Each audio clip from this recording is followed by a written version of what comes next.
Coming up next on Arizona Horizon, the impact of new eligibility requirements for food stamp recipients.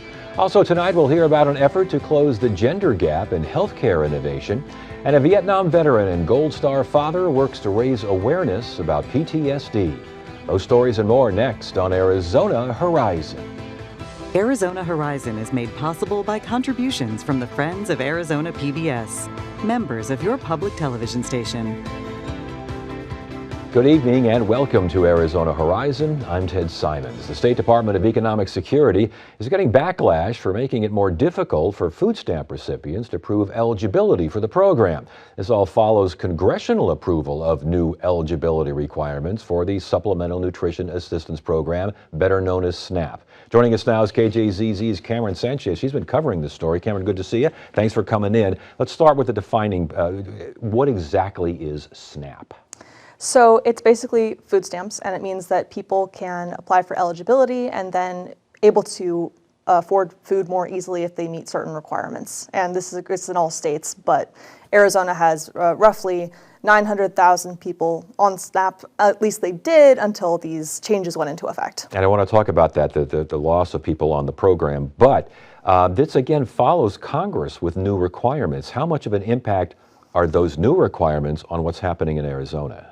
Big, but also smaller depending on who you ask, and that's kind of the rub. So HR 1, the one big beautiful bill or whatever we're calling it, made a bunch of changes to eligibility for SNAP. So you have to fill in your applications more frequently, and you have to meet new work requirements, stuff like that. But here in Arizona, it's administered by DES, Economic Security Department.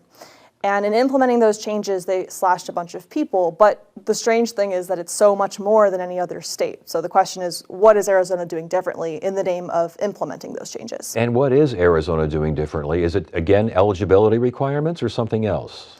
It's more bureaucracy. It's something else. According to the people who I spoke with, which are the people who are actually applying for SNAP benefits and saying that they lost those benefits because one of the main things is DES requires an interview of the applicants, and you used to be able to go and do that in person. You could go to the DES offices. Now you're actually not allowed to do that. You have to do it on the phone. And you have to do that phone call with DES within a certain amount of time.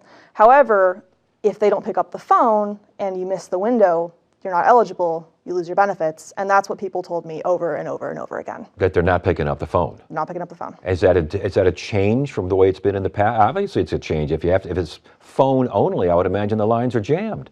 They are, and you know, this is something the DES says is a result of them being underfunded and understaffed. And we've kind of heard similar stories with other things that agency administers, like work assistance and DDD, but in the case of SNAP, we're talking about a massive amount of people who are saying that they're struggling to put food on the table as a result. And again, we're talking equating to what, like you said, close to half of it's 900 or 1,000. It could be like 500. There's 500,000 people here affected. How many are kids? A lot of them are children, so we're talking about a lot of families or people who are using SNAP benefits to feed themselves and however many dependents they have. So we're thinking roughly 200,000-ish kids, but those numbers have been changing as things go on rapidly. And I want to get this straight again. Now, 50% cuts, close to about in Arizona. The next highest state is, as you reported, like 15%? Yeah, I believe that was somewhere back east. I think it's Virginia. Yeah. So again, that's a big difference. Exactly, and so that kind of gets us into the blame game because Democrats and Governor Hobbs have been saying, well, this is all the fault of Trump and federal Republicans because they passed HR 1, and we're not doing anything here at DES besides implementing those changes. We don't want to cut anyone from SNAP who, was previously on it, whereas, DES and the Republicans here in Arizona have a difference of opinion. The Republicans here say, well, if anything's going wrong, it's the governor's fault. But we're not acknowledging that necessarily because it could be that those people who are being cut are just fraudulent users. That's an awful lot of fraudulent users. Do we know how many people were caught or at least suspected of fraud in the past? No, but there's some discrepancy over people are using the term fraud in synonymously with error rate, which is something else, and that's a whole other conversation. But yes. All this change at the federal level from a year ago was in the name of eliminating waste, fraud, and abuse in government programs, as we've heard many, many times. Now, from your reporting, it sounds like Arizona officials are saying, okay, an outlier for right now looks bad, but we won't be an outlier for long. The other states just haven't caught up to the requirements like we have, because we were apparently quite quick and ready to go with the new eligibility requirements. Does that make sense? I thought that was an interesting response from DES because, well, we've had some rather tense back and forth. I've been asking them a lot of questions about the SNAP changes over the past several months. They finally got fed up with me and told me to just file a public records request, which they haven't responded to, by the way. There was an exchange I had with the director of DES at an event where he said that, but it kind of begs the question, you know, this H.R. 1 bill went into effect close to a year ago, and the Governor Hobbs gave DES about $7 to $8 million to implement those changes. And so if we were rolling it out faster than other states, it kind of leaves the question open about why we need so much time to adjust and how our adjustment is different from everyone else's. I was going to say we're quick at some things, but not so quick at others, apparently. You talked to a lot of folks that were affected by this. What were you hearing? I had actually, the catalyst for the story was someone reached out to me anonymously and said they didn't want to be on the record, but I should start looking into this issue. And then to get a lot of voices, one of the things I did was to go down to one of the food banks. I went to St. Mary's in Phoenix, and I just talked to people in line. And everyone who told me that they had applied for SNAP told me the exact same story, which is actually kind of rare in a situation like that. You're asking a very specific question, and everyone gives you kind of a very similar experience. Yeah, and the similar experiences, we're trying to get on by phone, which is the only way to do it, and no one's picking up the phone. Yeah, exactly. Okay, you went down to St. Mary's Food Bank, you say? I did. What are you hearing from food banks? What are you hearing from St. Mary's and others? I wasn't initially going to fold them into the story, but they were kind of alarmed, and they were like, no one's coming to save us. And we've seen kind of as people get slashed from SNAP, food bank usage going up in Arizona, making kind of an X, but it's not proportional. The food banks don't really have the capacity to cover all of these SNAP cuts, you know, so they're kind of scrambling on their end because SNAP historically, what I heard from the director of the Food Bank Network, vice director, is for every meal that SNAP gave out, they historically, you know, it's like a fifth is what the food banks can provide. Right, right. Last question here. Obviously, there's a blame game, but beyond the blame game, what are lawmakers saying, the governor's office, what's happening to alleviate this problem or do something about this? Or is anything happening? I'd say a whole lot of nothing. I think there was even a push earlier in the session. Republican lawmakers, to save money as part of state budget talks, wanted to slash DES's budget further, and Democrats really pushed back on that for this exact reason, because of the cuts that are happening and DES saying that they're overwhelmed. Yeah. And the latest I've heard on budget talks is that may have been walked back a bit by Republicans. But in terms of like coming to save people, nothing yet. But there's still a 5%, the plan for the Republican plan is a 5% cut across the board. Is that still in play for DES? I mean, the budget negotiations are finalizing themselves this week, but it's possible that they'll pull back on that. Yeah, yeah. Great work. Cameron Sanchez, KJZZ, talking about SNAP and all these folks. We're leading the country in something, Cameron. Yes, number one. Yeah, all right. Thanks for joining us. Thank you. From their incredible power and speed to their intelligent and social nature, it's no surprise we built our world with horsepower. When you get that trust with a horse, the sky is the limit of what you can do. But how did we shape this remarkable creature into the 350 breeds that exist today? Let's take a global tour of the most fascinating members of the Modern Horse Club. Wednesday night at 7 on Arizona PBS. It took 4 years to get a diagnosis. It was Lewy body dementia. People live 5 to 7 years. What are we supposed to do in the meantime? The lives of two women intersect as they manage the fallout of a little-known disease. Sadly, we know what we're all going through. Facing the Wind. Wednesday night at 11:30 on Arizona PBS.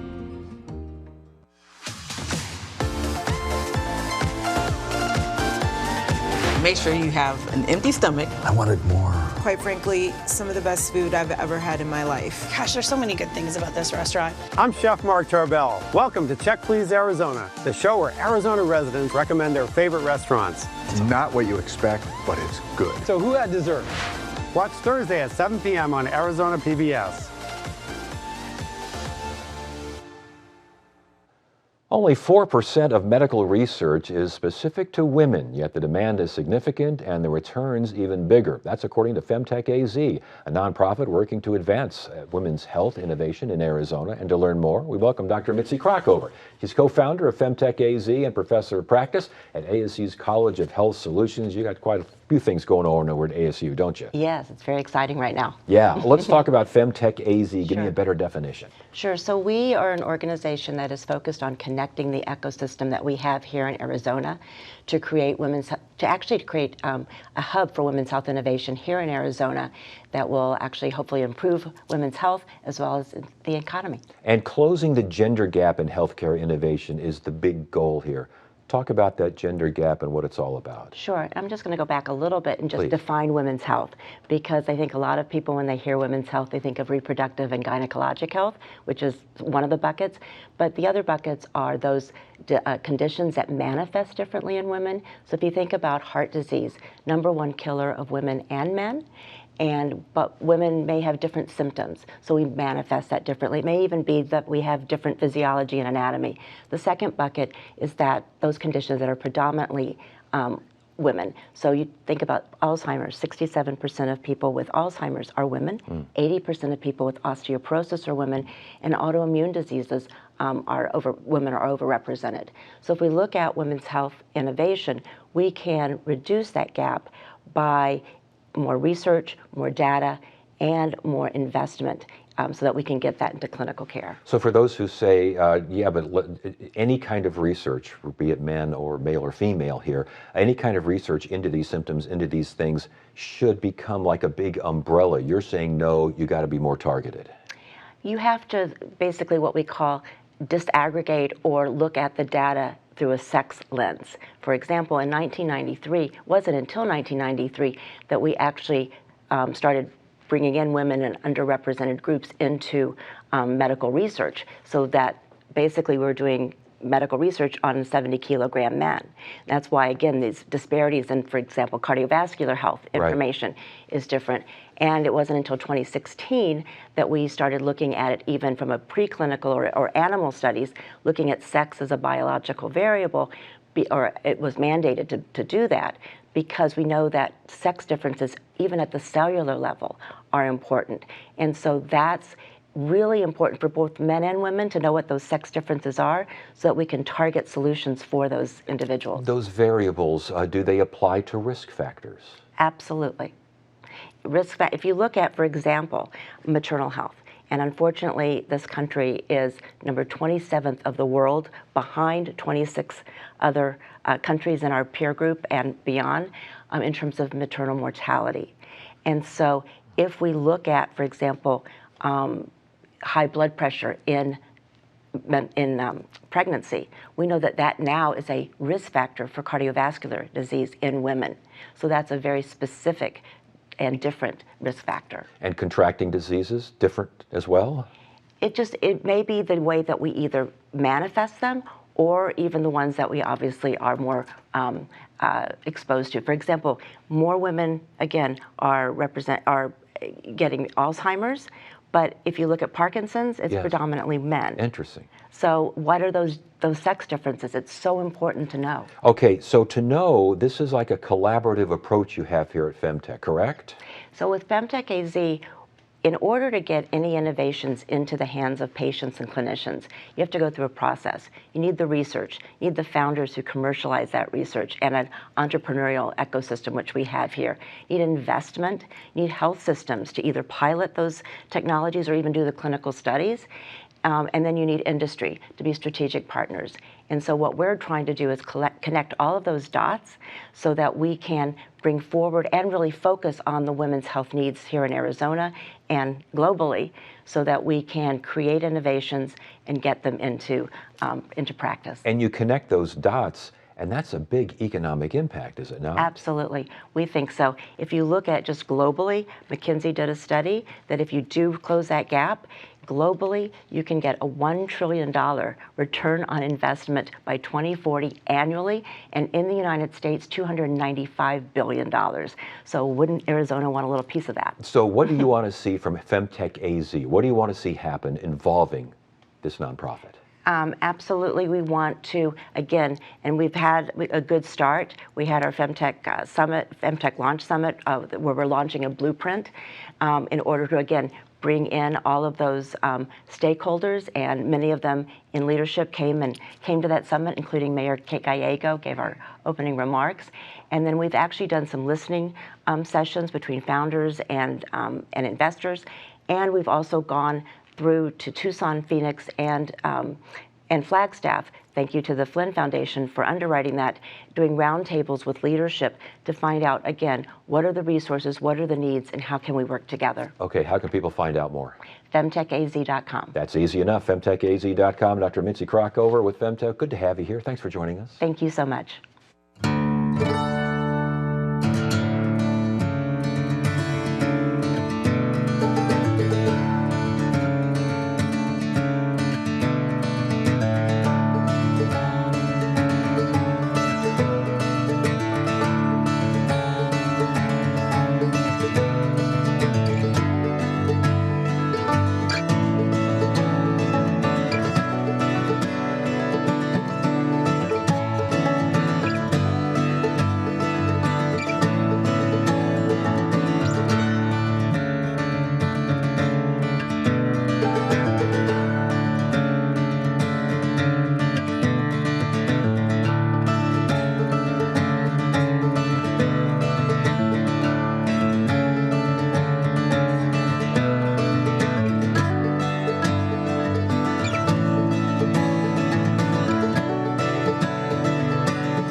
Along an isolated stretch of State Route 80 deep in southeast Arizona is a monument to one of the most important events in Arizona history. Off the highway is Skeleton Canyon, where the Apache warrior Geronimo Naiche, son of Cochise, and their followers surrendered to General Nelson Miles. It was early September 1886. With the surrender, armed conflict between the Apaches and European immigrants ended. Geronimo, his followers, and the entire Chiricahua tribe, even the Apache scouts the Army had hired to track him down, were deported east to Florida. Geronimo lived until 1909, gaining notoriety at public appearances and in Teddy Roosevelt's inaugural parade. Yet he and his people were never allowed to return to their beloved Arizona homeland. Only in 1986 did the governor and state officially welcome back the Chiricahua tribe to Arizona after 100 years of exile.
June is PTSD Awareness Month, and tonight we welcome a Vietnam veteran and retired police detective who's made it his mission to help other veterans cope with trauma. He also has a personal connection to his efforts. He lost his son, who had his own battles with PTSD. Joining us now is Vietnam veteran and Gold Star father, Frank White. Thank you so much for being here. We really appreciate it and really appreciate hearing your story. I appreciate you having me. Thank you very much. How do you see PTSD? I think it's a big problem among veterans, especially combat veterans. We have a different outlook, those of us that had to serve under combat conditions. It's very different. Many, many veterans wore a uniform. Not all of us had to serve in combat or under combat conditions. I think my journey started in 1972, right after high school. My lottery number was pretty high. So I went down and joined the service. My father was a World War II veteran who landed in the Pacific and fought in Okinawa in the U.S. Army. So for me, I wanted to take a little different path, and I decided that the United States Navy might be a good position for me, and maybe I wouldn't have to go to Vietnam. I was wrong. Yeah, yeah. And you were wrong, and the fallout started to happen. When did you know you were having problems? I think what happened was in 1975, I was involved in the evacuation of both Cambodia, Phnom Penh, and Operation Eagle Pole, and also the evacuation of Saigon, Operation Frequent Wind. That was very hard on me. I was aboard a U.S. destroyer escort, the USS Cook. People were coming out with, they didn't have anything on them. Yeah. There were mothers with babies. It haunts me today. There were helicopters crashing at sea. The looks on their faces, they didn't have anything left. And there were hundreds of thousands of them. And you saw this and you experienced it, and I can tell you still experience it. But when did you know that this was hitting you in ways that you perhaps weren't even aware of? Probably within, shortly after we escorted all these refugees ourselves, and our sister ship, the USS Kirk, we alone escorted about 44,000 refugees back to the Philippines. Yeah. And it was shortly after that that I realized that I was horrified by what I saw and what had happened. And it struck me, and I was having nightmares. I couldn't believe what had happened. Did you feel like a different person? Yes. Because I hear that a lot about Yes. PTSD. I shortly discharged in August of 1975, and I went home. And my dad looked at me and he said, "I can see you've changed, son." And he helped me because he was a combat veteran himself. What worked for you in terms of help? What helped you turn around? Well, I don't know that it really helped turn around. I learned to deal with it. Music was always an outlet for me. Interesting. Of all things. I did seek help with the VA, and I still get help today with the VA. And I'm not ashamed to say that the VA has helped me quite a bit with some of my stresses and things like that. My second wife was a severe help to me in helping with my stresses and things like that. All the things I went through in police work, and I was involved in a couple of officer-involved shootings, nothing seemed to compare to what I went through in Vietnam. I was still having the nightmares, and she was always there for me. Yeah, in the middle of the night. We should mention you were a homicide detective Yes. in Colorado Yes. after your service. Yes. And I do want to get to your son because we're getting a little short on time. Right. But I want to hear his story as best and as comfortably as you can tell it. My son wanted to follow in his father's footsteps. He wanted to do the things that I did. In 1998, he graduated high school and he joined the United States Navy. And he went on to graduate boot camp. He went on to a ship. And within a year, he got hurt aboard ship. Fell off a ladder and hurt his knee. And they transferred him to shore duty. And long story short, he was never going to do what I did. He lost his opportunity. They discharged him. To my dismay, I was hoping he would try to rehab, but he got out on an honorable discharge under medical conditions, and he was angry for the rest of his life. That was 25 years ago. Did you recognize in him what you went through? Yes, and he was upset. And I tried to work with him, but he started drinking, and he drank a lot, and he was an angry drunk. And 3.5 years ago, he killed himself. Did he recognize, I'm so sorry to hear that, did he recognize he was struggling? I think he did, but he would never admit it. He estranged himself from his sisters. His nieces, his nephews would try to work with him, but he was just angry. Yeah. He was mad at the world for what had happened. We've got like about 30 seconds left, so I just want to ask, because you're helping veterans now. Yes. Does helping those veterans help you? Absolutely. Absolutely. If we can change one thing, it's okay to ask for help. Don't do to your family what my son did to our family. Yeah. Don't do it. Well, get help. You get help from folks like you who are very well managed to give that help, and absolutely, and keep fighting the good fight. You're doing a great job, and thank you so much for joining us with your story. Really appreciate you sharing these stories. Absolutely. You bet. Thank you for having me. You bet. Appreciate it. That's it for now. I'm Ted Simons. Thank you so much for joining us. You have a great evening.